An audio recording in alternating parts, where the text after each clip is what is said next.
Hello, everyone. Welcome to our Yemen Forum. My name is Oscar Valdez, and I'll be chairing for tonight. January 25th, 2 days from now, is the International Day of Action around the humanitarian crisis in Yemen. The U.S. has been waging a drone terror campaign in Yemen that was drastically expanded under the Obama administration and continues to be directly involved in the Saudi-led bombing campaign that has wreaked havoc in Yemen since at least 2015. Socialist Resurgence supports demands stop foreign aggression on Yemen, stop weapons and war support for Saudi Arabia and the United Arab Emirates, and to lift the blockade on Yemen, opening all land and seaports. Since the year of 2015, Saudi-led bombing and blockades in cooperation with the United States have led to famine and one of the world's worst cholera outbreaks in history. Over 24 million people in Yemen now require humanitarian aid, according to UNICEF. This, in combination with the COVID-19 crisis, has created what the UN calls the largest humanitarian crisis on Earth, with half the country in or approaching famine. 1 in 4 people that contract COVID-19 in Yemen die. Worth mentioning are the youth uprisings that have been occurring in Tunisia additionally. The country that in 2011 sparked the Arab Spring revolutions. These uprisings have been happening for over a week now, and will seem like they will continue due to the current dire economic outlook of the country. All this is coinciding or co-occurring as Biden readies the imperialist offensive, as earlier this week he recognized Juan Guaido as Venezuela's leader as one of his first actions in office. Additionally, more recently, Biden has also deployed troops in Syrian oil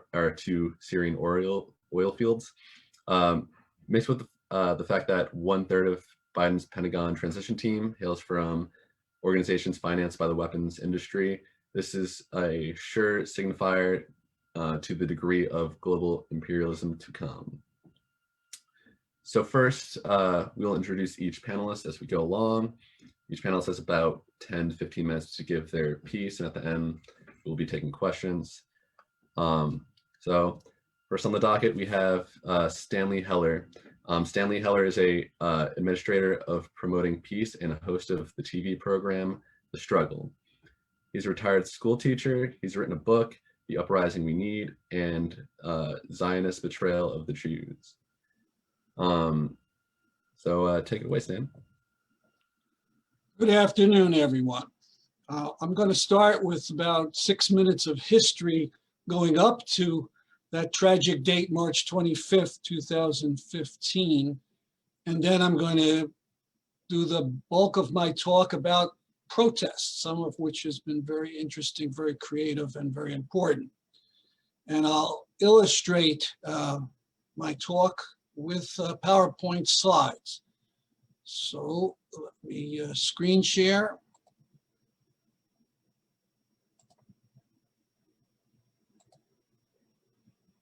Okay, is that being viewed?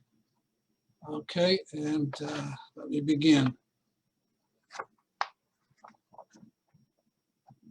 All right, so it should say Yemen. All right, because when we hear the word Yemen today, we think of misery and starvation, I do want to remind you of what Yemen was. No, I don't think it started. It's always something.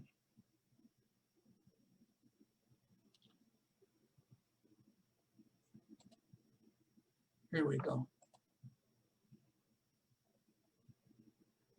Okay, now it should be showing to all. All right, so in Roman times, it was called Arabia Felix, which meant fertile Arabia. Gave you an idea of the regard in which it was held. And even today, the population, even after all the wars, is roughly the same as Saudi Arabia. Now, the Yemenis have developed their own forms of architecture, some of which is extraordinary in its beauty. In the 1800s, the British seized the area around Aden. They wanted it as a fueling stop for ships going to India. This was the flag of the colony and young Queen Elizabeth with a sword. In the 1960s, a Yemen liberation movement grew at the time of the anti-colonial movements so popular in Asia and Africa. The British then were forced out in 1963. This was the first flag that the Republic used in Aden. By 1967, the left had so much power, they declared a People's Republic of Southern Yemen. As you see on their first stamps, they were just reprinted old stamps, and then they made their own. There was warfare between this People's Republic and the state to the north called North Yemen. In Aden, the left tore itself to pieces. Sentiment in the country was to solve things by uniting with North Yemen. And this happened in 1990. The country called itself Yemen. Its first president, Ali Abdullah Saleh. In 1990, Yemen was in the news briefly in this country when the US demanded Yemen approve a UN resolution for war with Saddam Hussein's occupying army in Kuwait. Saleh refused and either abstained or voted no. The Bush administration was furious. US diplomats told their Yemeni counterparts that this would be the most expensive vote they'd ever taken. And they did cut off 70 million in foreign aid. And shortly afterwards, 800,000 Yemenis were expelled from Saudi Arabia. But administration relations with Yemen changed after the attack on the USS Cole in Aden Harbor in 2000 and the growth of Al-Qaeda in Yemen. President Saleh became a full ally in the so-called war on terror, and Yemen was flooded with US weapons. Starting with Obama, there were many US drone attacks in Yemen, retaliation or assassination, depending on your point of view. In 2004, members of the Zaidi Shia sect launched a war against Saleh. The main leader was Hussein al-Houthi, and in the West, these forces were dubbed the Houthis. In 2011, there were massive demonstrations in Yemen against Saleh, who was seen more and more as a dictator. Obama would not support the demonstrators, but he was realizing that blanket support for Saleh had to change. In October 2011, Saleh went to Saudi Arabia, and under Saudi US pressure, he made a deal whereupon his vice president, Hadi, became president. The Houthis, or as they call themselves, Ansar Allah, never stopped fighting the central government. They didn't go along with the Saudi brokered deal, and their attacks grew more and more successful. Saleh came back to Yemen and he allied with his old enemies, the Houthis. Their forces captured the capital Sana'a in 2014. Hadi resigned and went south, but then took back his resignation, saying it had been coerced.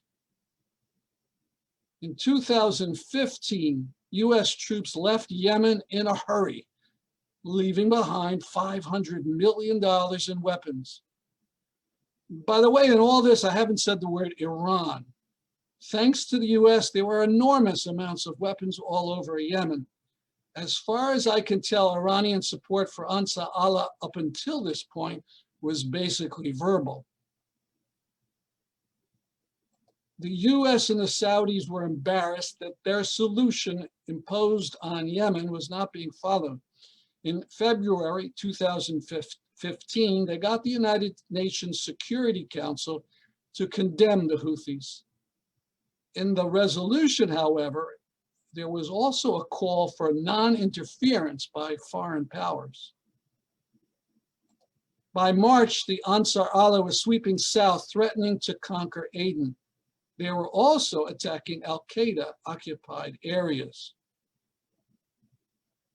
And then on March 25th of 2015, the Saudi Air Force began bombing in Yemen, expecting a quick, decisive victory. Within hours, the Obama administration added a statement of support.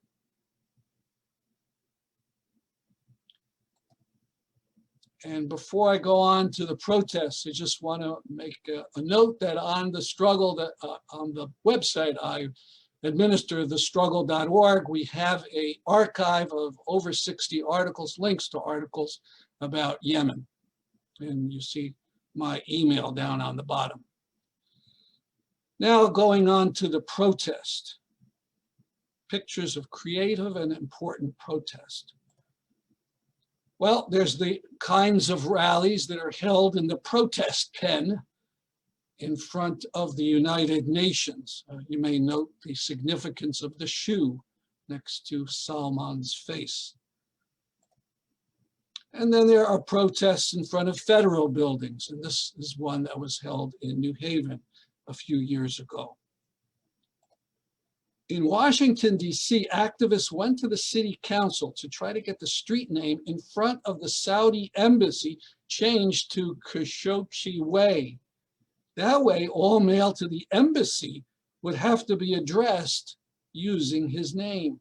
It actually passed the council committee, but then it was pointed out that it was illegal to name a street until someone had been dead for 2 years.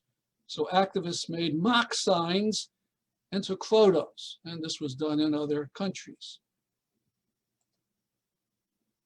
Here's a rally in front of Yale Law School.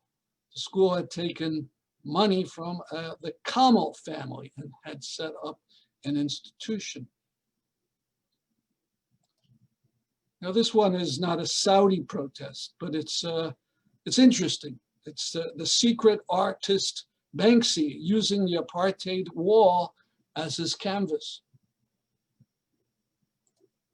This is a Code Pink protest in front of the White House. Notice the masks of Mohammed bin Salman and the bone saw. Photos of this action got huge play in the corporate media. These are models of drones used in various protests. As we know, tweets matter. This is a recent one.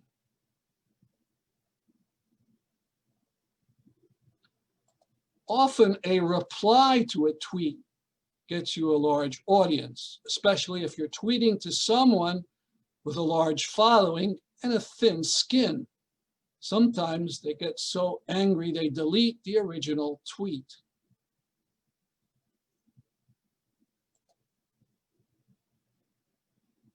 This is the name of the woman killed by a Nazi at Charlottesville. It was projected at night, of course. I'm told all you need is a projector, an outlet for the projector in your car, and a laptop for your slides. Here's another idea, using the street as your canvas. First, it was done informally, and then this giant painting was made on the street.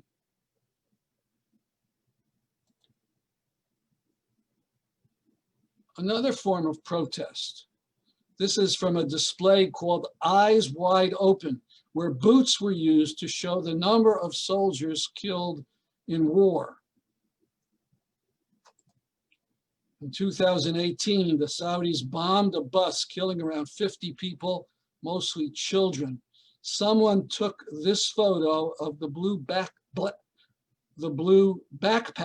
that UNICEF had donated.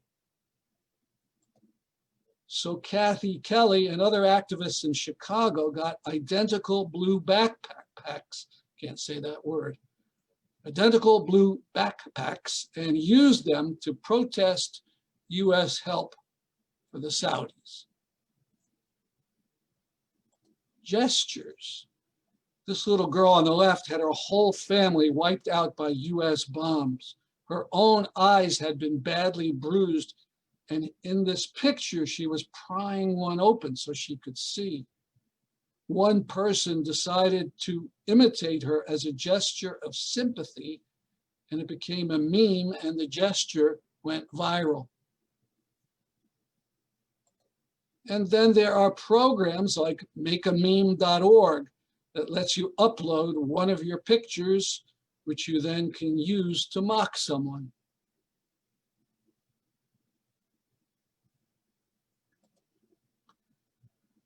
I made this one with the horrible news of what happened to this family on one side, and then Obama and some comments that I added on the right side to show his hypocrisy.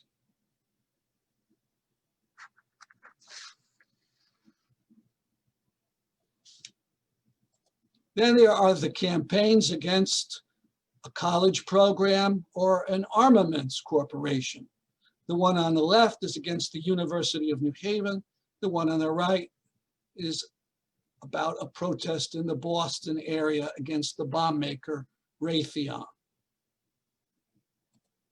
In COVID times, people have just met on Zoom and all held up a similar sign that can then be recorded, and then pictures can be emailed to Congress, the president, or whomever. This is from a Students for Yemen rally, the biggest US indoor rally that I've heard of for Yemen. There were about 250 people in the audience. And if you can do it, bring out a couple 100,000 people somewhere and paralyze the city. This is a picture of some from what was alleged to be 1 million people in Hong Kong in 2019. Thank you very much, and that is the end of my presentation.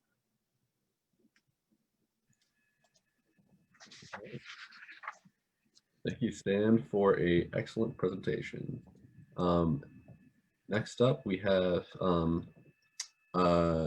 Imam Ibrahim Alsuraymi, a journalist, political activist, human rights defender, the Imam of Islamic Association of Central Connecticut, from Britain. All right, take it away, Ibrahim. Hi, everyone. Good afternoon, and I'm very happy to be with you today. Although I had the invitation, lately.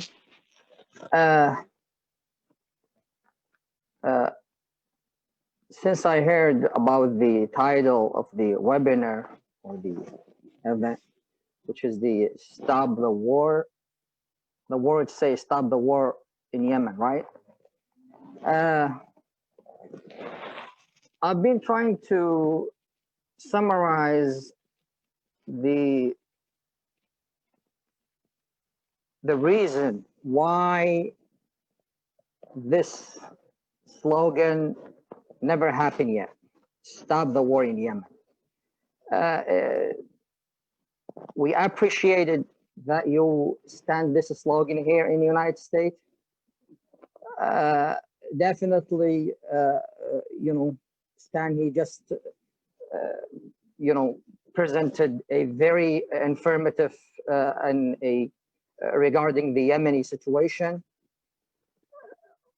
But my title here, I'm a person who is waiting for the moment of peace, safety, coexistence, tolerance, and accepting the other in my country. The words say, stop the war in Yemen. And we here say, stop the war in Yemen. And my part within the few minutes, I will try to focus why, the answer why. Why does the war never stop yet? In my opinion, there's a problem. I can summarize it briefly in one word, which is the manipulation. political manipulation here and there. And like, it's not from a certain part or a certain entity who are involved in this war. In my opinion, there is a problem with it's a very complex, that's one I know for sure. Everyone who will try to follow up the situation or the crisis of Yemen, he will be distracted to different ways. So, and I wanna stop with one question here. When we say stop the war in Yemen, it's a kind of message, but to whom we are sending this message? Is it to the local community in Yemen itself, or to the international community? Is it to the Arab Alliance? Is it to the Saudis? Is it to the Emirates?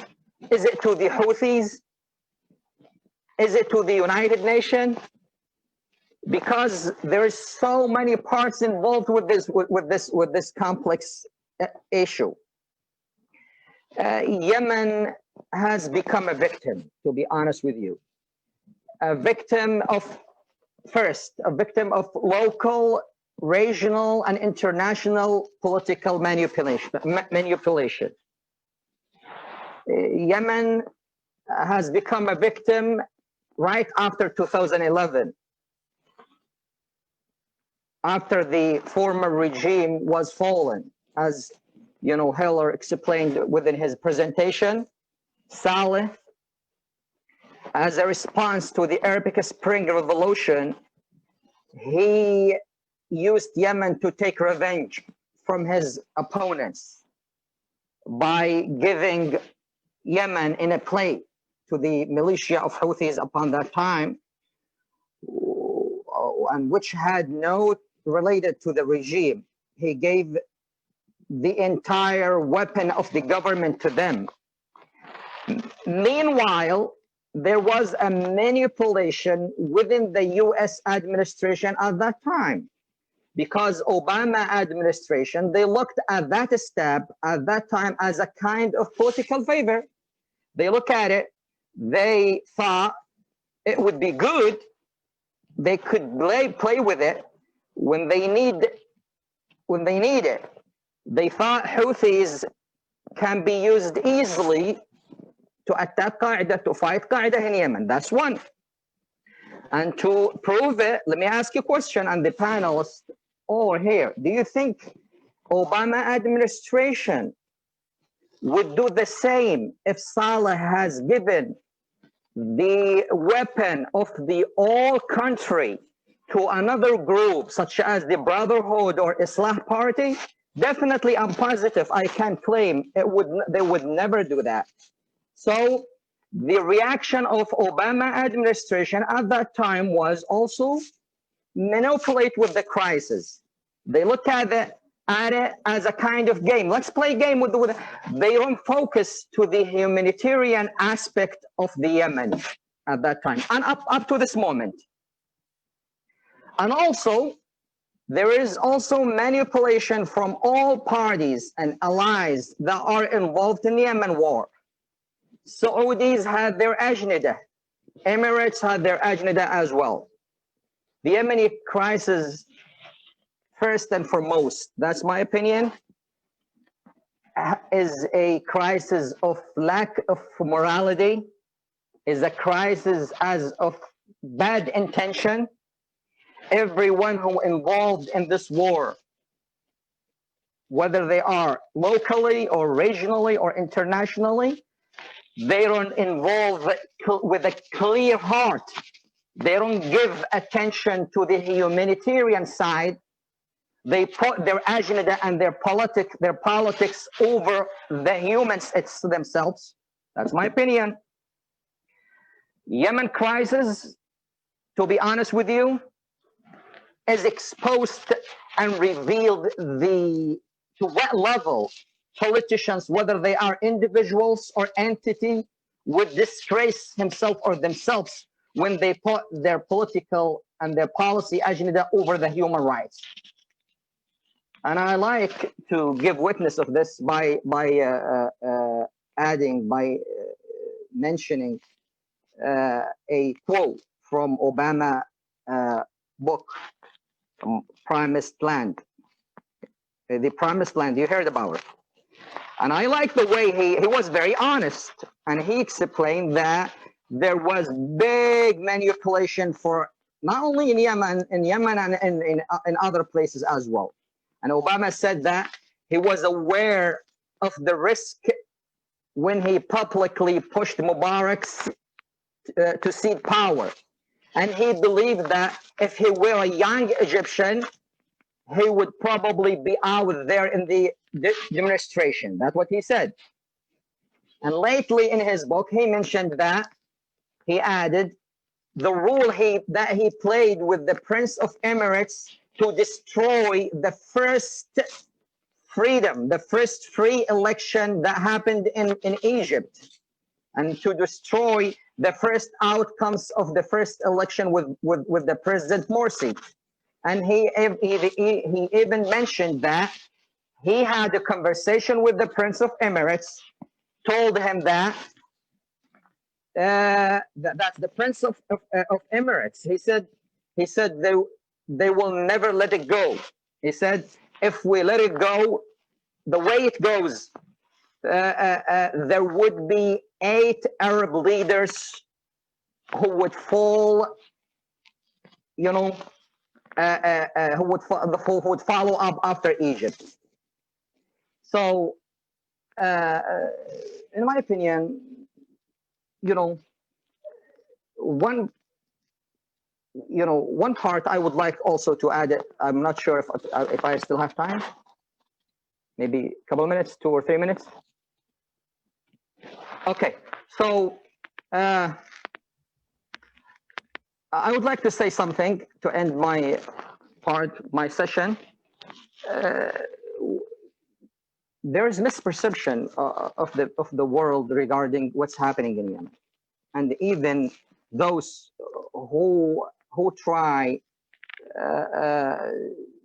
to lift up the calamities and the disaster and the famine and what the people of Yemen are experiencing. They should know that the reality is not only from the Saudis only or from the Arab allies. I believe also here from the US as well, there's involvement, and I believe that the solution, if in order to have an ultimate solution, we should avoid any kind of political manipulation, and give priority first and foremost to the humanitarian side of Yemen. People of Yemen, they are experiencing different kind of trials and afflictions. There is disasters happening. There is massacres happening inside Yemen, from the civil war, and also there is big problem. And you have heard about what's happening recently in Aden. It's something that's incredible, something that no one, it's unbelievable, to bomb an airport full of passengers, travelers, and for one reason or another, to pump that civil spot or civil that be used for local, for public, and that's something makes me so sad about the situation in Yemen. So basically, again, it's a manipulation. Thank you so much. All right, Alsuraymi, thank you for speaking and for another great presentation. All right, so next on the panel we have Mitch Link. So Mitch Link is an anti-war veteran, climate activist, and a member of Socialist Resurgence. He joined the United States Marine Corps at 17 and went to Iraq in 2006, which changed his views on the world, and now he fights to stop American intervention around the globe. And take it away, Mitch. Thanks, Oscar, and I want to thank the two first panelists, Stan and Ibrahim, for their contributions. So when I was 17, I joined the United States Marine Corps. I believed at the time that I would be part of something greater than myself, that I was going to go to Iraq and I was going to bring democracy and freedom to its people. But the promise that I would make a difference, that I would make the world a better place, was a lie. And this promise of democracy, too, was a lie. And its falsehood was crystal clear only a few years later, when masses took to the streets to fight for democratic rights all across the Arab world. And in that fight, the American government acted to crush the uprisings by any means necessary, whether it meant backing a despot, arming American allies to commit war crimes, or bombing countries into fragments. But still, working people here in America managed to learn from the revolts across the sea. Wisconsin workers learned from the Egyptian occupation in Tahrir Square and set up their own occupation at their state capital. They made signs comparing their governor to the Egyptian dictator and urged their supporters to fight like an Egyptian. Others, inspired by the Arab Spring, occupied a park on Wall Street and started a discussion about class that continues to this day. The United States did not export democracy to the Arab world. If anything, it was the other way around. The US government will stifle any country, government, and institution that comes in the way of its profits. We see this in the invasion of Iraq, the current embargo of Venezuela, Iran, and Cuba, the constant coups orchestrated by the United States and Latin America. And Yemen is one more country whose fate the US aspires to control in order to maintain a Middle East as a site for the extraction of profit by its own petro corporations and financial institutions. Yemen exists on the intersection of the Arab Peninsula and Northern Africa. The small coastal town of Dubab is less than 25 miles from Eritrea, and it embodies the contradictions and revolutionary past, present, and future of both areas.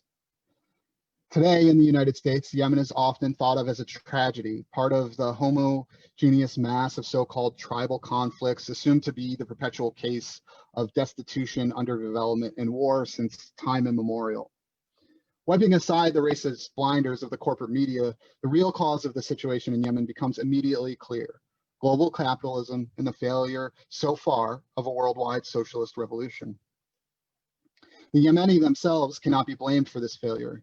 Fred Holliday describes the winning of independence won through armed struggle, general strike, and breaking with Nasserite reformism in South Yemen as follows.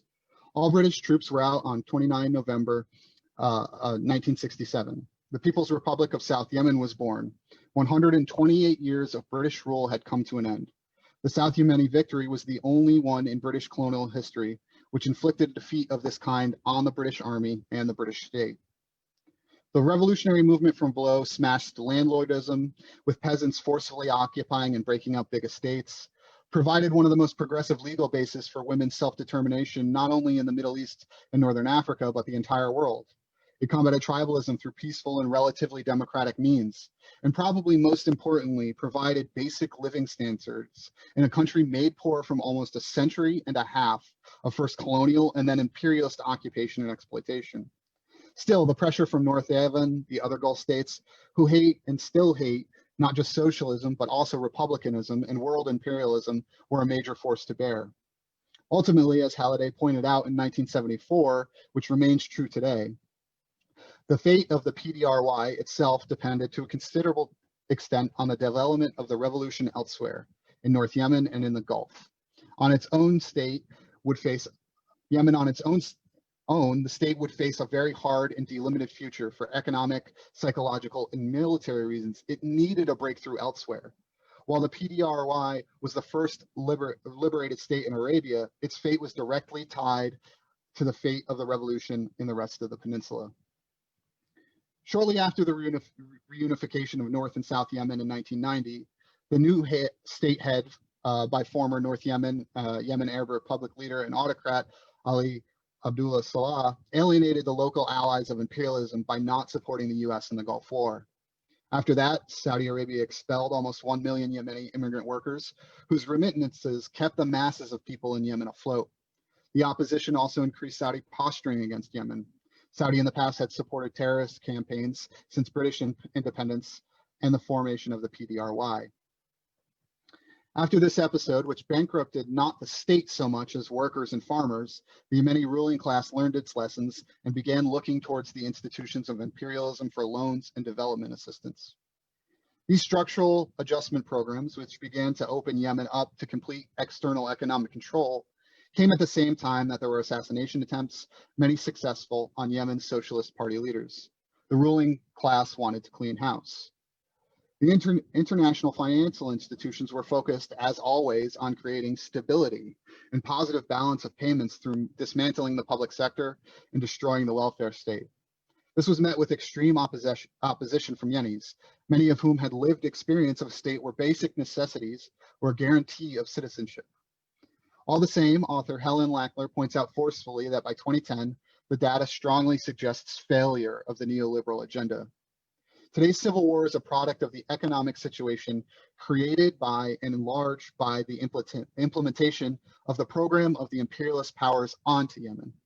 At the same time, the lack of internal political opposition capable of really uniting the working, farming, and unemployed population in the fight against these forces of the international financial institutes allows for the extreme fragmentation of struggle. The political crisis reached a breaking point in 2011 when Yemeni rose with their brothers, sisters, and siblings in the Arab Spring. The movement ousted Salah but became directed into bringing a new, marginally more democratic Comprador government into power. Along with this, the old regime's enemies, the Houthis, allied with the outgoing leader to reinstate the old president.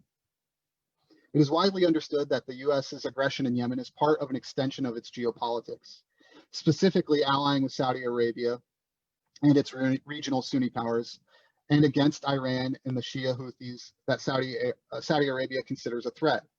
However, nominally, the US's justification for its involvement in this catastrophe has always been anti-terrorism. And for all the hypocrisy of this guise, it has recently been strengthened by this decision this week for the US to label the Houthis as a terrorist group. The bourgeois press is discussing how this will have negative ramifications for the already scant supply of aid to Yemen. And this is true. It reminds us that this sort of thing isn't without precedent in both politics and US law. In 2010, the Supreme Court decision titled Holder versus Humanitarian Law Project, the Supreme Court said it is illegal under constitutional law to give aid to terrorist organizations. The terrorist organizations in this case were the Kurdistan Workers' Party and the Tamil Tiger Liberation Forces in Sri Lanka. No matter the criticisms we could put on either of these organizations, it illustrates the United States using its terrorist designation in a manner which is beneficial only to the United States, as with Trump adding Cuba to the state sponsor of terror list. To give you a sense of the US drone strikes in Yemen, I want to quote from a rare type of moment in Washington politics, where a Yemeni villager was offered the opportunity to speak before a Senate subcommittee. He explained that drone strikes are the face of America to many Yemenis. When they think of America, they think of the terror they feel from the drones that hover above their heads ready to fire missiles at any time. And this was from 2013. But by far, the most damage was done by US-supported Saudi-led bombing campaigns. For the past 5 years, the country, one of the poorest in the region, has been absolutely pounded by US-made bombs. The coalition has blatantly violated international law and targeted schools, mosques, factories, weddings, and a school bus full of children. From a report all the way back in 2016, the UN found at least 119 cases of human rights violations, and the results are catastrophic. Amnesty International estimates that 250,000 Yemenis have been killed. Most of the ports which receive food and other necessities have been destroyed, and the conflict has led to one of the worst outbreaks of cholera and one of the worst mass famines in modern history. And now coronavirus is also devastating the country. Today, the crisis in Yemen is the world's most grave humanitarian disaster, and many are now finding it appropriate to use the word genocide. In my opinion, the most pressing need for the people of Yemen in ending the conflict and creating the conditions for self-determination is an immediate end to the violence being carried out and supported by the big imperialist countries and regional powers. Working people in the United States, Great Britain, Saudi Arabia, and all along the supply chain of the mechanisms of war have the power to end attacks on Yemen immediately. In the current conflict, regional and global powers who supply arms to various militias and global capitalist institutions who meet to decide Yemen's fate without any Yemenis in the room seem to be in control of the fate of the Yemeni people. But we must do our part to reduce the suffering and prevent the continued immiseration of the only social layers who can organize a lasting peace. And that's the Yemeni working people, farming, herding, and unemployed people. We must do our part to ensure that the anti-war movement here in the United States raises the causes of Yemeni self-determination and stops the giving of military aid to Saudi Arabia, which continues to ensure the destruction of workers' lives. We must harken back to our anti-war roots and bring inspiration from the anti-war movements against Iraq and Vietnam. We need to bring in the labor movement as well. Workers make the supplies needed to continue this conflict, but workers have little to no say in what they produce for the bosses. We should be inspired by dock workers in Italy who in February of last year refused to let a Saudi warship dock at their port. Workers here at weapons plants could refuse to make any more equipment to aid the conflict in Yemen. Working people make the world run, and working people gain nothing by making weapons of war that will be used to kill people around the world. The United States government is really a death cult. It has no interest in stopping bloodshed in the Middle East. They will always do what's best for business, whether that means encouraging wars around the world or polluting to the point where climate change closes the window for human viability on the planet. So we're here today in solidarity with the Yemeni people. We commit to do what we can to ensure that the imperialist government can no longer supply weapons to do war crimes. And we raise the demands of stopping foreign aggression on Yemen, stopping weapons and war support for Saudi Arabia and the UAE, lifting the blockade on Yemen and opening all land and seaports, and restoring and expanding humanitarian aid for the people of Yemen. The Yemeni people themselves are the ones who must decide what self-determination means and the path forward out of their internal conflict. As working people rise up all over the world, and especially in the Middle East and North Africa, this means building of a society based on solidarity, prosperity, and respect will become ever clearer as a new society struggles to be born in the death of the old. The Arab Revolution is again raising its head, now on the 10th anniversary of the Arab Spring. It is clear as day that the only lasting solutions for working and oppressed people in Iraq, Yemen, and the entire region is through taking state power and production into their own hands and running society in their own name. Thank you.